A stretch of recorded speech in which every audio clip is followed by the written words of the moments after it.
Welcome to Western Wisconsin Journal. I'm Bobby Pominville, and I'm your reporter on the arts.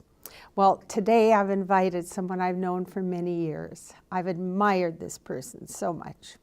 As a vocalist, and even as a parent at one phase of my teaching career. So I want to welcome Debbie O'Keefe to the show. Thank you. I am so honored. When I got the call, I'm like, I finally made it. I am on Bobby Pominville's cable TV show. Oh, I tell you, I just love you. And you know, your talent is, I know that everybody in this town realizes, but I do believe there's people out there that haven't seen your show. And we've got to get them to the FIPS. That's right. But before that, I want to go back a little farther. You're a well-known local musician, vocalist, and you perform in this area in several bands. How did you develop your love of singing? Oh boy, can I remember that far back? You know, I really think that, first of all, I grew up in a family of just musicians, natural. My parents came by it naturally on both sides, and even all there, my aunts and uncles. Everybody could sing, play piano by ear. So it was just normal for me to hear 3-4 part harmony all over the house. I mean, I thought, isn't that normal? Doesn't everybody, every household have that? Well, it doesn't. And then I also was, I learned to sing harmony in a lot of places like everybody else does, church. You know, I was a little girl, and I was in the choir, and we would have our St. Mary's Missalettes, and there'd be 4 part harmony, and I would, as maybe an 8-year-old, I would be sitting next to maybe a 13-year-old or something, and so I would follow along, and I'm like supposed to sing this line of notes, and then it just sort of blossomed into that, going into elementary school and on up. So, basically pretty naturally though. And I knew you had a story about that. And to think that you were growing up with all that music. And of course, it's just something that you must dearly love. I do. I love, that's my happy place. That's my happy wonderful. place. Yeah, it is. And I'm so grateful to still be doing it after all these years too, you know, and being busy doing it. So Yes. I do. I consider myself very lucky. Yes, and then you're working still with family. I am A working lot of the time. a lot of the family stuff. Yeah, Your sister? Yeah, Colleen Ray, and Yes. we have several shows I'm involved with, and of course the one coming up on New Year's Eve is a biggie. Yes. Oh my goodness. Well, let's talk about that. That show on New Year's has 2 performances. That would be 3 and 7 p.m. at the Phipps Center for the Arts in Hudson. If you're in a different town watching this, we're right on the river, right off of 94. And that show has been going for so many years, I can't remember. Yeah, you know, it's usually a different show every New Year's Eve, but I think it is past 20 years now we've been doing it. I believe it. We started with just a combo behind us, and it was Colleen, myself, and her daughter Jennifer. Oh, yeah. And Jennifer was probably, you know, early teens, probably mid-teens by that time. So that just sort of blossomed from there into big bands, and you know, we just had to get creative every year. But I love knowing where and exactly how I'm going to spend my New Year's Eve every I year. think that is one of the most popular offerings that we've had in this town. Yeah. And so popular, I hear you've added another show. We have on December 30th, Friday night before New Year's Eve, there's another show at 7 p.m., which is not going to be such a bad deal because you don't have to fight the crowds for dinner reservations on I New Year's Eve. know.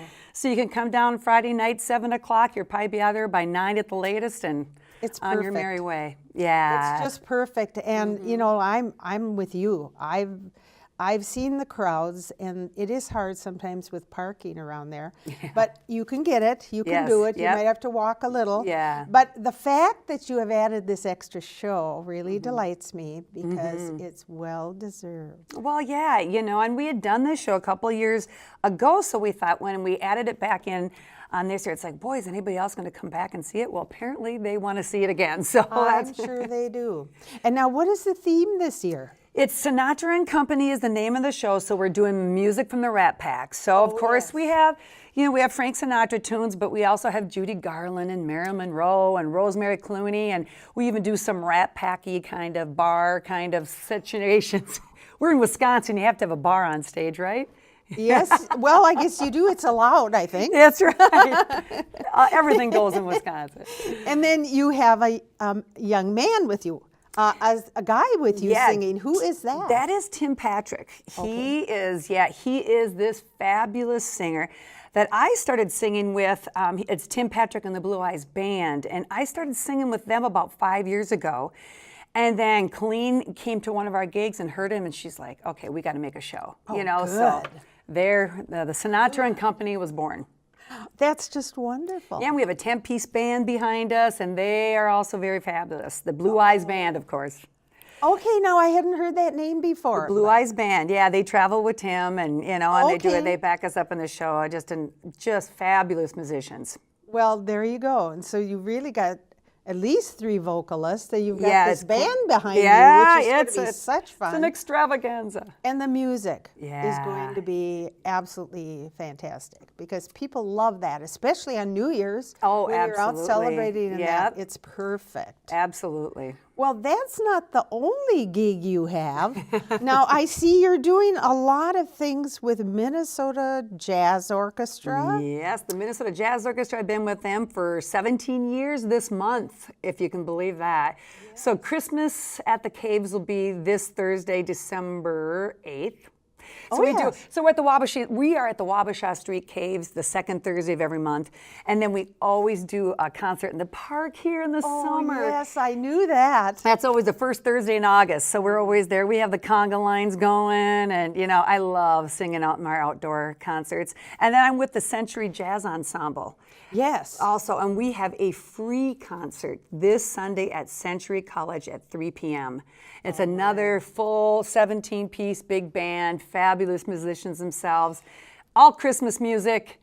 Yeah, It's going to be fabulous. It is. That's and it's free, so I mean, you can't Yes. beat that. It's sponsored That by is Century College. wonderful. Yeah, so I've been with them for the last 6 or 7 years also, so.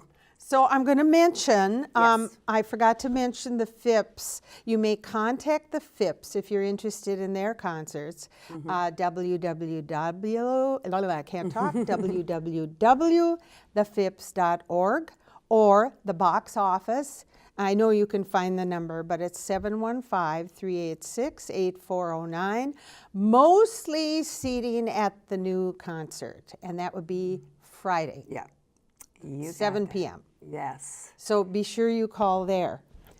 Now, here's a little trick question for you. Not really tricky, but I know what some of the answers are to this. Okay. But what are your favorite types of music? I would say jazz and big band. Go figure. Nancy thought you were Wilson gonna is say my favorite singer. Nancy Wilson. I sort of stalked her a little bit. A few years ago, she was at the Blue Note in New York City.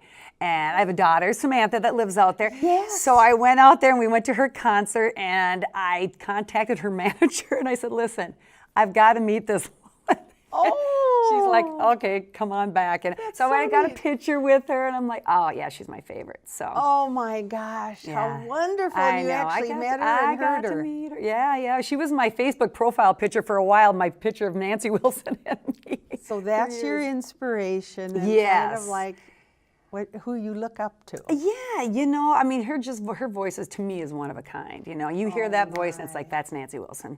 Well, I just heard you perform a little bit ago in Mm-hmm. our studio, and your voice is just like velvet. It's just beautiful.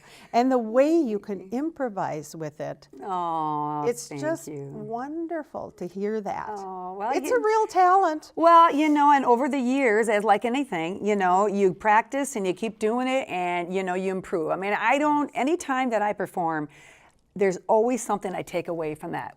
Oh, I could have done this better. Oh, this worked, that didn't work. Do this, I never take it for granted. But the way you sing and the emotion you put into it, and then the way you tenderly phrase each thing the way you want it. And I asked you to sing a solo here, and you graciously said yes. And I would like you to introduce that solo now for the audience, if you would. Well, this song that I'm about to perform was on Barbra Streisand's Christmas album that she actually recorded in London in 1967. And it's not one of those songs that you're going to hear on the radio 27 times a day, but the song talks about what's really important at this time of year and puts into perspective all the gifts that we're about to receive. Oh, how wonderful. And I should mention you brought along an accompanist, and his name is Jim Kirchner. And if you wanted to say anything about him, I think he's pretty much a pro. He is a what pro. he does. You know, he teaches at Normandy College, but he is also the conductor for the Sheldon Theater Brass Band, which I also sing with in Red Wing. And that concert unfortunately already occurred, but I'm there. That's usually the weekend after Thanksgiving. And so I've been singing with that brass band. It's one of my favorite concerts of the year for the last several years. And this year, we just took the opportunity to do a piano voice duet and just sort of quiet everything down from all that brass music. And so this was the song that we just did. Yeah. How lovely. It was. So you will see him very soon. Keep watching. You're going to hear Debbie sing now, accompanied by Jim Kirchner. And I just want to thank you so much for coming on the show. This has just been a delight for me. And what fun to talk to you and promote your music and your beautiful Thanks voice. so much for having me. This is awesome, really. So thank you again. You're welcome. And we hope you enjoyed the show today and think about coming to some of those concerts we mentioned. Yay.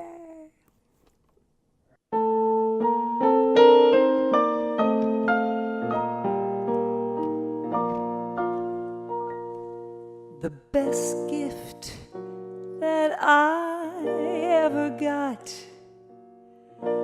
didn't really weigh a lot. It didn't have a ribbon round, and it sometimes made a terrible sound. The best of all, it seems to me, it wasn't neath the Christmas tree, and yet I guess I'll have to say that it made all the other presents twice as gay. The best gift that I'll ever know, the one I wanted most to own, yet in my dreams of sugar and spice, I never thought it would be so nice. The best gift that I'll ever get is sometimes dry and sometimes wet.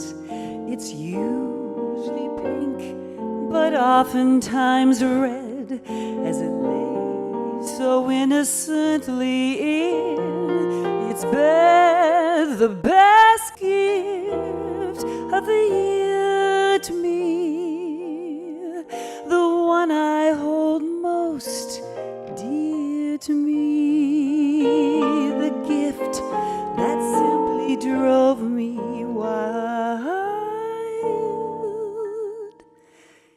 is a tiny newborn